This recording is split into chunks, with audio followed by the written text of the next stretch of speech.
We want to give you a clearer picture of the area where the midair collision occurred last night and what could have been happening on the flight deck of American Flight 5342. I spoke earlier with Robert Sumwalt, former chairman of the National Transportation Safety Board.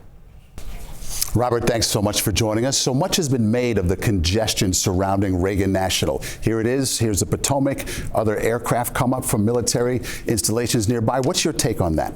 Well, whether or not it's a factor in this accident will be determined, but I will admit it does force the helicopters to stay in a very narrow corridor coming down the river. And then you see, here's where the helicopter came down the river. Here's where the airplane came up the river. It's not said to have been anything out of the ordinary, at least until near the point of impact. What do you think of that?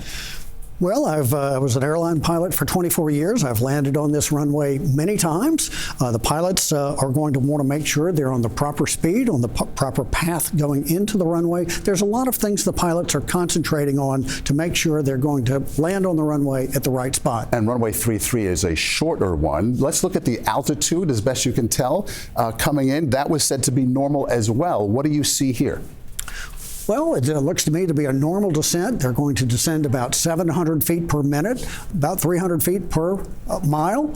So a very gentle descent, not unlike any other descent that we would make into any other airport. And when it comes to the investigation, NTSB getting those black boxes and analyzing them, that is job one.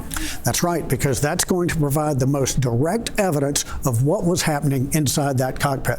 And then air traffic controllers, interviewing them and seeing their data as well? Well, that's right. The NTSB is going to want to secure the radar data from air traffic control, the pilot to controller communications, and they'll want to be interviewing controllers and other people. Okay. Robert Sumwalt, thank you so much. Thank you.